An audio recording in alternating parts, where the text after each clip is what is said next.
Sud Radio, Christophe Bordet. Ah si on essayait sur toute la planète, ma chloroquine, ah si on essayait. Non mais c'est vrai que bon, voilà, hein, Raoult et encore Raoult. Ah, il sait faire parler de lui. Ouais, il a le physique, il a tout. Ouais, il a tout ce qu'il faut. Le grand débat des vraies voix, la nouvelle polémique autour du professeur Raoult, accusé de mentir sur les chiffres de la mortalité ou du taux de mortalité en réanimation lors de son audition devant la commission d'enquête parlementaire, accusé par la PHP Hôpitaux de Paris, par le conseil scientifique. Et cette question, Didier Raoult, accusé ou plutôt de faux témoignages. Continuez-vous à le soutenir quand même? Didier Raoult, accusé de faux témoignages, continuez-vous à le soutenir quand même? On vous attend au 0826 300 300 et bien sûr sur les réseaux sociaux, mon cher Philippe Rossi. Et les réseaux sociaux, aussi bien sur Twitter que sur Facebook, et bien nos auditeurs sont à fond derrière Didier Raoult. La réponse est oui à 92%. Sud Radio, les vraies voix. Le débat est ouvert. Ça vous étonne, Philippe Binger, ce chiffre? 92%. Je ne pensais pas tout de même à ce point-là. Mais bon. Là, pour l'instant, 92%. On va voir ce que ça donne au cours du débat, bien évidemment. Absolument. Frédéric Adnet est avec nous. Bonsoir. Bonsoir. Merci Frédéric d'être avec nous. Ça fait longtemps qu'on ne vous avait pas entendu. On vous avait régulièrement pendant la crise, évidemment, du coronavirus. Et on vous en remercie encore d'avoir été disponible aussi souvent, parce que c'est vrai qu'on a fait beaucoup appel à vous. Vous êtes directeur médical du SAMU de Seine-Saint-Denis et chef des urgences de l'hôpital Avicenne de Bobigny. Mickaël Finot est également avec nous. Bonsoir. Bonsoir. Vous êtes ancien interne et médecin dans un EHPAD des quartiers nord de Marseille. On arrive de Marseille, figurez-vous, parce qu'on parlait des municipales. Alors, c'est vraiment le gloubi-boulga avec de la bouillabaisse là-bas en ce moment. Absolument, oui. C'est pas facile. Oui, c'est la saison. Avant de vous donner la parole à tous les deux, on va essayer d'y voir plus clair là aussi avec vous, mon cher Philippe Rossi. Pourquoi le professeur Raoult est accusé de faux témoignages? Eh bien, tout commence le 24 juin dernier, jour de l'audition de Didier Raoult devant la commission d'enquête de l'Assemblée nationale. Didier Raoult, qui, devant les députés, je vous le rappelle, est sous serment, a comparé le taux de mortalité en réanimation dans les hôpitaux à Paris et à Marseille. Comparaison de Didier Raoult. La mortalité dans les réanimations ici est de 43%. Chez nous, elle est de 16%. Voilà, Didier Raoult qui a donné ses sources, ou plutôt sa source, un rapport de crise de la PHP datant du 14 avril. C'est faux, a rétorqué le directeur de la PHP, Martin Hirsch. Totalement faux, nous n'avons aucune donnée chiffrée, dit-il. Martin Hirsch qui accuse également le professeur marseillais de mentir sur la prise en charge d'un patient chinois. Premier mort du Covid enregistré en Europe. Écoutez ce qu'avait dit Raoult, sous serment encore. Monsieur chinois qui s'est présenté à la Pitié-Salpêtrière. Il avait de la fièvre, il avait 80 ans, il revenait de Chine. Il n'a pas été testé. Parce que Santé publique avait dit qu'il faut tester que les gens de Wuhan qui ont de la fièvre et de la toux. Et pour Martin Hirsch, ce patient n'a jamais été renvoyé chez lui. Il accuse encore Didier Raoult de mensonge. Alors, si jamais le faux témoignage était démontré, eh bien Didier Raoult risquerait en théorie, sur le papier, jusqu'à 5 ans de prison et 75 000 € d'amende. Bon, alors, on va essayer de prendre les choses une par une pour bien distinguer et bien comprendre. Ce taux de mortalité entre Paris et Marseille, qui a raison, qui a tort, à votre avis, Frédéric Adnet? Alors, le problème est assez complexe. Ce n'est pas tellement dans le chiffre que je vois une imposture ou une erreur, ou plutôt un mensonge, parce que le taux de mortalité, les premiers taux de mortalité en réanimation en Chine étaient de 100%.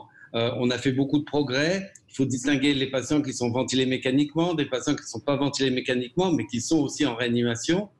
Et donc, le véritable problème n'est pas là. Le véritable problème, il est dans la comparaison.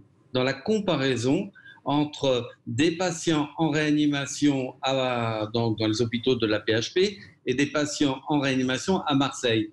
Et c'est là où il y a un véritable problème, parce qu'on ne peut pas comme ça balancer des chiffres de mortalité et les comparer sans s'être assuré que toute chose était égale par ailleurs. C'est-à-dire que les caractéristiques des patients étaient exactement les mêmes entre la PHP et Marseille.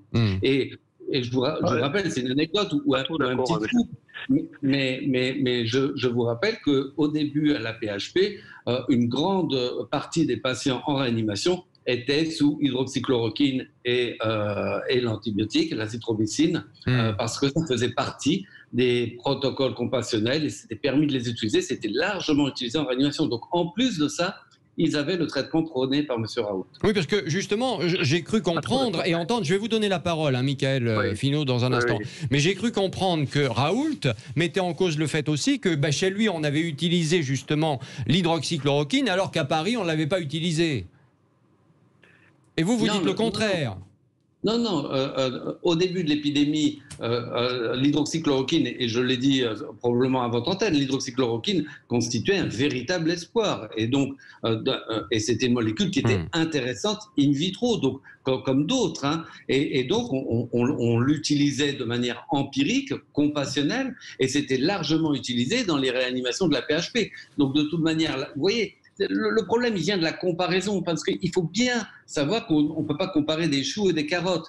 Donc, quand on compare deux taux de mortalité, il faut être absolument certain que les deux cohortes de patients, que les deux groupes de patients sont exactement identiques sur les autres caractéristiques. Et malheureusement, ce n'est pas le cas. Et c'est là où il y a, si vous voulez, à mon avis, une imposture ou un raccourci, en tout cas. Un énorme raccourci, mais le problème, c'est que les gens attrapent ces chiffres et se disent à Marseille, on meurt moins qu'à Paris. Ce qui n'est pas vrai, ou si c'était vrai, il faudrait le démontrer d'un point de vue scientifique. Et on va demander au Marseillais Michael Finot, qui est avec nous, ce qu'il pense, lui, de tout ça, justement. Alors, je ne pourrais rien démontrer. Moi, je vous dis simplement mon observation et mon expérience. Mais mon confrère, il ne peut pas dire des choses qui sont paradoxales. Il ne peut pas dire que les malades qui sont rentrés en réanimation à Paris étaient les mêmes que les malades qui sont rentrés en réanimation à Marseille. Et pourquoi? Pour la raison suivante, c'est qu'on n'a pas vu l'épidémie dans la même chronologie. Alors, il faut se rappeler qu'à mi-mars, à Paris, l'épidémie avait déjà commencé. Et à mi-mars, les urgences étaient débordées et les réanimations commençaient à être débordées. Débordées parce que les malades arrivaient, les malades étaient tous symptomatiques et tous déjà en état de détresse respiratoire. Par contre, à Marseille, moi j'ai connu la situation, les réanimations n'ont jamais été débordées. Elles n'ont jamais été débordées parce que les malades, avant d'être rentrés en réanimation, ils étaient adressés à l'hôpital de la Timone. Et à l'hôpital de la Timone, les malades étaient pris en charge, qu'ils soient symptomatiques ou pas symptomatiques. Ils avaient droit à un scanner, ils avaient droit à un bilan, et avant de devenir symptomatiques, on leur proposait un protocole de soins. Alors, avec l'hydroxychloroquine. Avec l'hydroxychloroquine, l'azithromycine, le zinc, les anticoagulants. Enfin, c'était des malades qui étaient pris en charge. Tandis que ce qui était recommandé à Paris par le SAMU en particulier, c'était n'appelez pas le 15. Si vous appelez le 15 et que vous êtes en maison de retraite, on ne vous prendra pas. Si vous appelez le 15, on va vous dire prenez du Doliprane et restez chez vous. Tandis qu'à Marseille, la grosse différence, c'est que les malades, lorsqu'ils allaient à la Timone, lorsque les médecins les envoyaient à la Timone, ils étaient pris en charge. Donc, mais ça prouve quand même, Frédéric Adnet a raison sur un point, quand vous dites ça, c'est intéressant, Michael Finot, parce que ça prouve qu'effectivement, on ne peut pas comparer des choux et des carottes. Exactement, mais quand M. Hirsch... Mais là Raoult l'a fait quand même. S'il veut les avoir, les chiffres, M. Hirsch, il peut les avoir. Hein.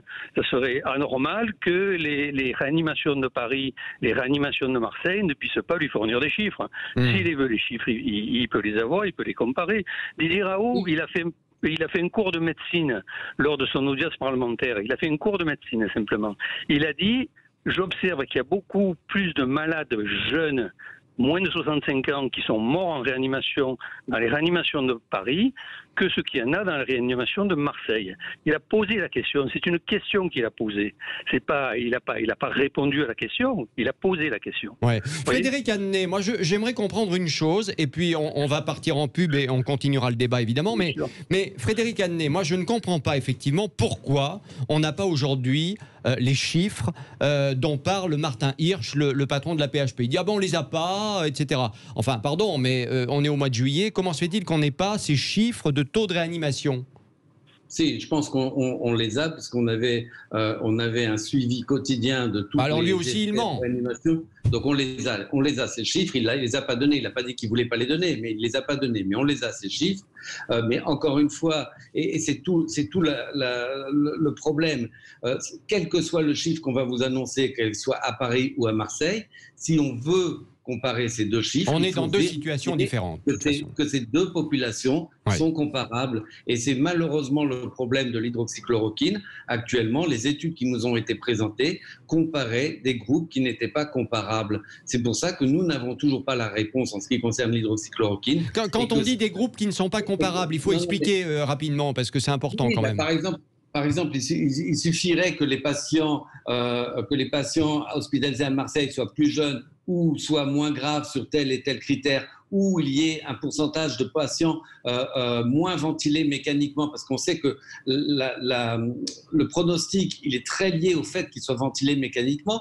Donc, et ça, c'est un travail scientifique, c'est-à-dire que c'est aux scientifiques d'apparier, c'est-à-dire de comparer les caractéristiques de ces patients, d'essayer de les assembler pour que ces caractéristiques autres qu'un traitement par l'hydroxychloroquine soient semblables dans les deux groupes. Et à ce moment-là, si on observe une différence sur tel ou tel critère, par exemple la mortalité, on pourra dire que cette différence de mortalité est attribuable à l'hydroxychloroquine. Mais pour l'instant, on ne peut pas le faire parce qu'on nous balance des chiffres sans qu'il n'y ait aucune étude un peu sérieuse qui s'est mise à comparer, et c'est un travail difficile, à comparer ces deux types de populations. Donc, et c'est terrible parce qu'on peut donner, vous dites qu'il a juste fait observer ça, mais on sait très bien que dans le raisonnement du professeur Raoult, il attribue cette différence au fait que les patients de Marseille étaient traités par hydroxychloroquine. Or, rien ne nous permet de le dire tant qu'on n'aura pas publié dans un journal sérieux une analyse qui mettra en évidence que ces deux groupes étaient comparables et donc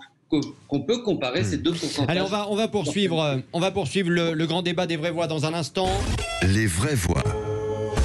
La nouvelle polémique autour du professeur Raoult, accusé de mentir sur les chiffres du taux de mortalité en réanimation lors de son audition devant la commission d'enquête parlementaire, accusé par la PHP Hôpitaux de Paris et par le conseil scientifique. Et cette question, Didier Raoult accusé de faux témoignages, continuez-vous à le soutenir quand même? 0826 300 300, vous êtes les bienvenus évidemment. Et puis les réseaux sociaux, Philippe Rossi. Et les réseaux sociaux plus que jamais, tiens, nous dit Bernard sur le compte Twitter de Sud Radio, ils sont 92%, ça n'a pas changé, 92% de nos auditeurs à soutenir Didier Raoult. Allez, à tout de suite dans les vraies voix sur Sud Radio.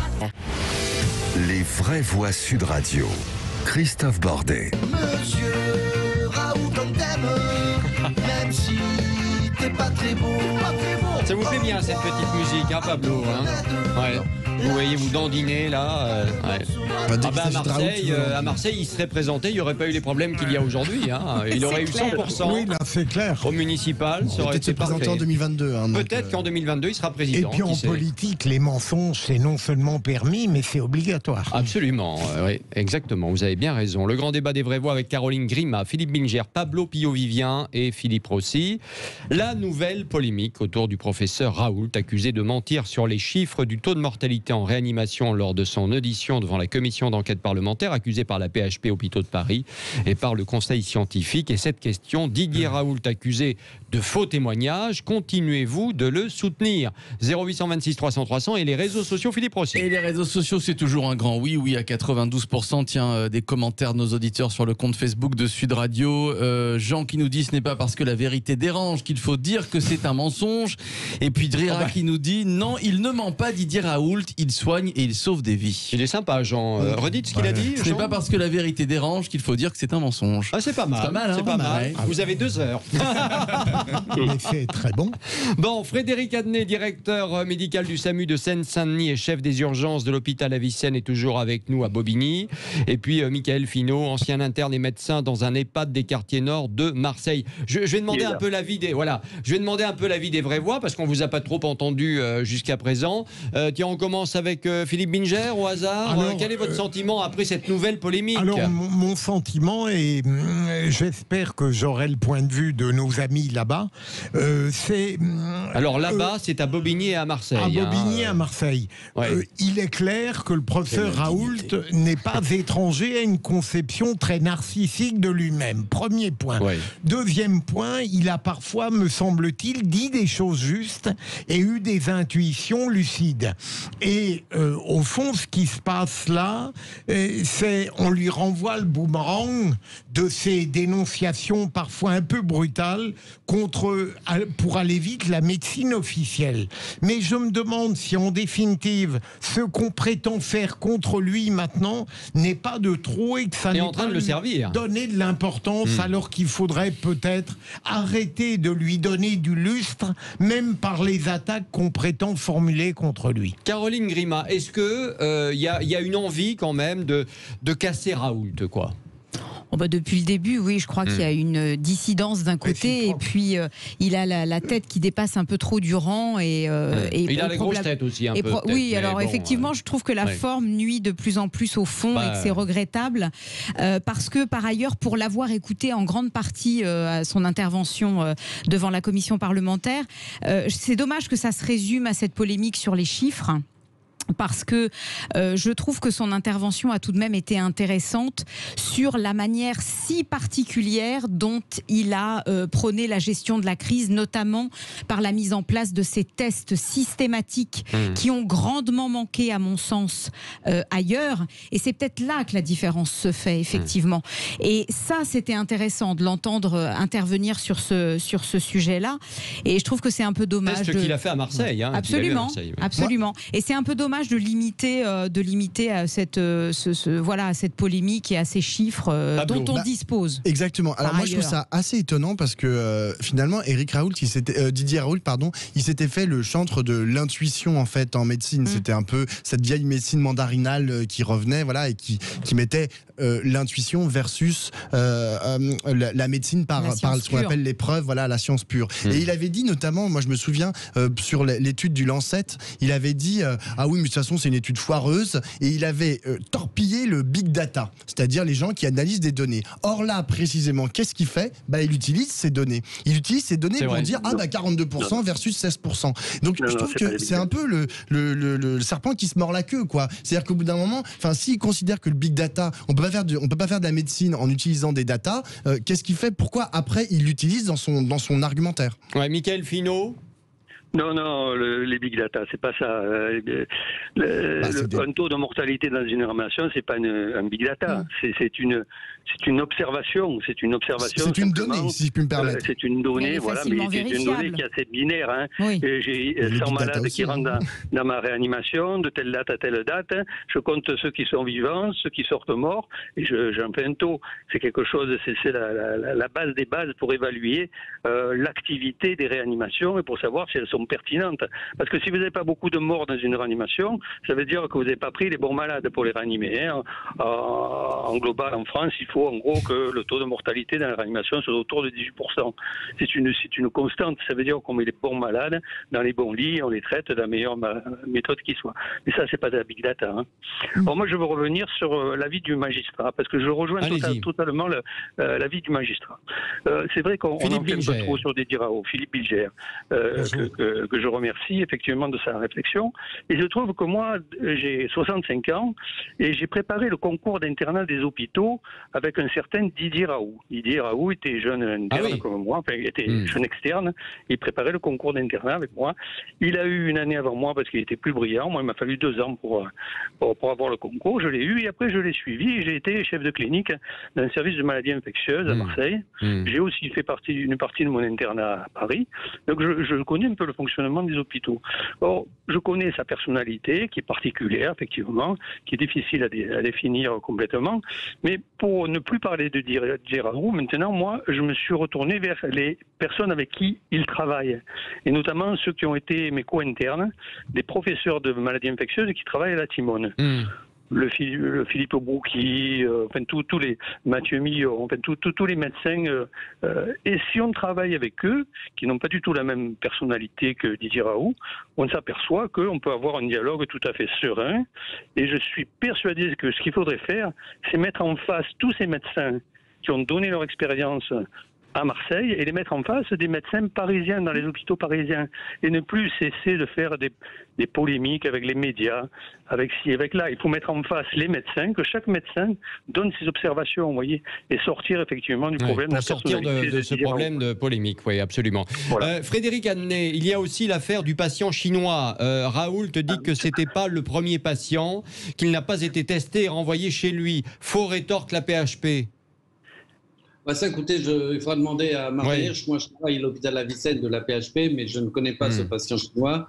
Martin Hirsch. Donc, c'était le premier patient. Visiblement, en plus, il souffrait plus de l'estomac que des poumons. Donc, c'était difficile de savoir si, effectivement, il était atteint du coronavirus dès le départ. Martin Hirsch a des services administratifs. Il a dit que le seul patient chinois hospitalisé à cette époque-là qui correspondrait avec l'âge au patient qu'a énoncé Didier Raoult n'est finalement pas sorti de l'hôpital.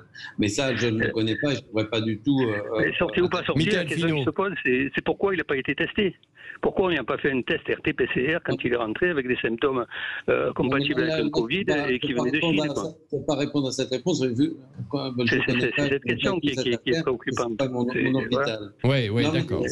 Non, mais c'est vrai que on était au tout début de l'histoire aussi, donc on n'avait pas forcément toutes les réponses, etc. Frédéric.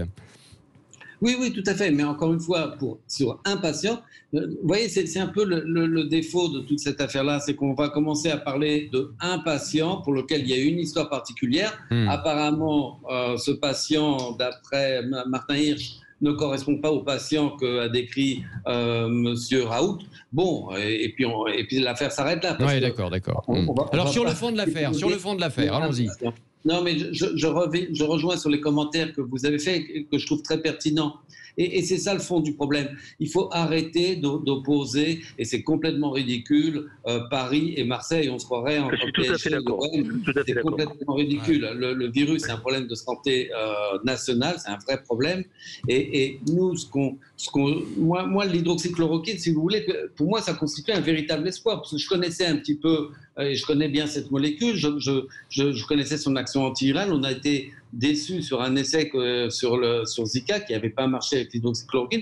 Donc pour moi, je le répétais dans les médias, c'était un véritable espoir. Ce que je pourrais quand même reprocher dans la communication du professeur Raoult, c'est ce que vous avez parfaitement dit, c'est qu'il a une intuition. Et nous, moi, chercheurs, quand on fait de la recherche clinique, quand on a une intuition, et plus notre intuition est forte, plus on va chercher à prouver que notre intuition est bonne en faisant un essai clinique qui est extrêmement puissant. Puisque, si vous voulez, comme on est sûr d'avoir raison, on n'a pas peur de le soumettre à un essai comparatif. Et c'est, si vous voulez, c'est ce qu'on reproche au professeur Raoult, c'est que lorsqu'il a eu les moyens de le faire, c'est-à-dire au tout début, il n'a jamais voulu mettre sa merveilleuse intuition à l'épreuve d'un essai clinique bien conduit, alors qu'il sait le faire. Et c'est ça, si vous voulez, qui a empoisonné le débat, qui fait que l'épidémie est passée en France et on continue à parler de cette hydroxychloroquine où on ne sait pas si elle marche ou elle ne marche pas.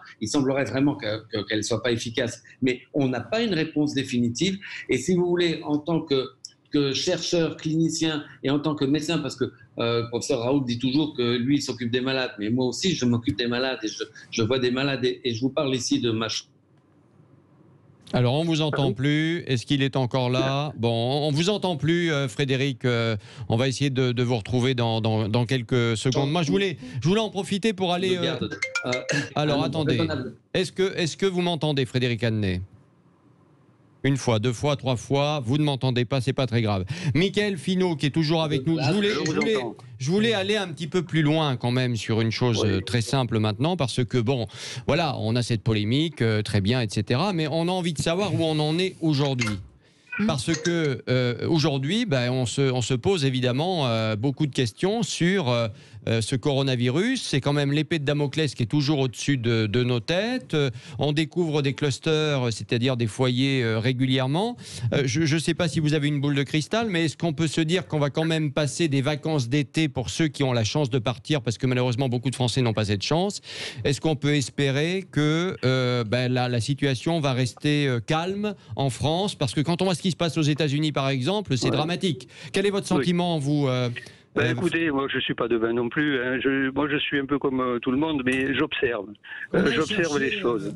Si vous voulez, j'observe que si en France, maintenant qu'on a un dépistage qui est quand même très très régulier, très systématique, on dépiste. On a quelques foyers, quelques clusters. Mais on n'a pas de nouveaux cas qui rentrent dans les hôpitaux. Donc ce qui veut dire que pour l'instant, l'épidémie, elle est régulée en France. Il n'y a plus de virus vraiment actifs qui entraînent des pathologies qui font que les malades rentrent dans les hôpitaux.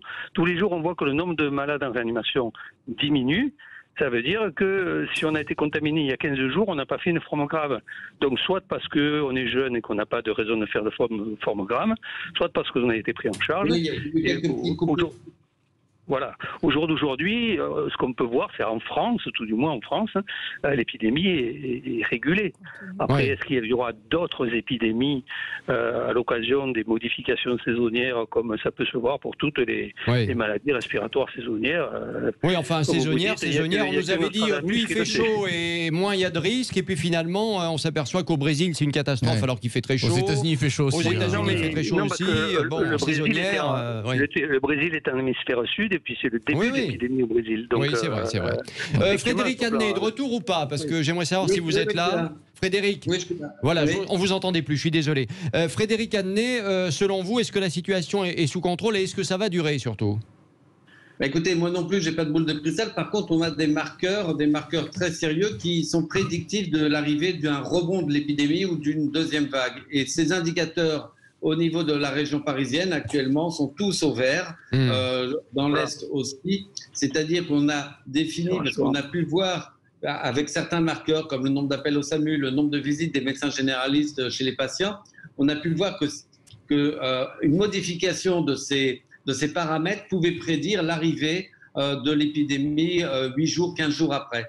Donc pour l'instant, tout est ouvert. Au vert, pardon. Ouais. Non, parce que par exemple, on avait vu ce rassemblement pour la fête de la musique, on se disait, oulala, dans 2 semaines, ça va être la cata, et pour l'instant, c'est pas la cata. Mais on était très inquiets parce qu'à New York, il y avait aussi plein de rassemblements quand il y a eu le déconfinement, et il n'y a pas eu de deuxième vague. Donc on n'était pas très inquiets quand même, et je l'ai dit. Donc pour l'instant, c'est le calme plat. Je suis aux urgences actuellement, j'ai aucun patient Covid. Je suis dans un hôpital de 600 lits, il y a 2 patients Covid en tout et pour tout dans tout l'hôpital. Donc pour l'instant, non seulement c'est calme, mais en plus, on a les capacités hospitalières à réabsorber, si vous voulez, un éventuel rebond de l'épidémie. Donc, on n'a pas du tout d'affolement à avoir. Alors, est-ce que ça va durer? Moi, je l'espère. Sur le court terme, je ne suis pas inquiet. Sur le plus long terme, c'est-à-dire octobre et cet hiver, là, je ne peux pas vous dire, et je suis comme tous les scientifiques, je suis plein d'incertitudes. Je suis, on va dire, raisonnablement optimiste. Bon, en tout cas, comme dirait Roselyne Bachelot, juste une chose, comme dirait Roselyne Bachelot, vous serez gentils les médecins, mais vous aurez des masques chez vous, dans votre bureau et votre cabinet, parce qu'au bout d'un moment... Et une machine à laver pour les blouses. Ouais, voilà, parce que ça suffit maintenant, ces médecins qui ne sont pas capables d'avoir des masques dans leur cabinet. C'est la faute aux médecins et infirmières s'ils n'ont pas de masque. Et oui, voilà. Bon, merci. Elle s'excusera. Merci en tout cas Frédéric Adnet, merci à Mickaël Finot d'avoir été avec nous évidemment dans Les Vraies Voix sur Sud Radio. La fin du grand débat. Les Vraies Voix. Cette nouvelle polémique autour du professeur Raoult accusé de mentir sur les chiffres du taux de mortalité en réanimation lors de son audition devant la commission d'enquête parlementaire accusée par la PHP Hôpitaux de Paris et par le Conseil scientifique. Et cette question, Didier Raoult accusé de faux témoignages, continuez-vous de le soutenir? On vous attend sur les réseaux sociaux et ça donne quoi? Et le score final, voilà, score final sur le compte Twitter de Sud Radio, c'est toujours un grand oui à 93%. Ah ben ça a même augmenté, allez hop, dans un instant, le roi de l'info, à tout de suite.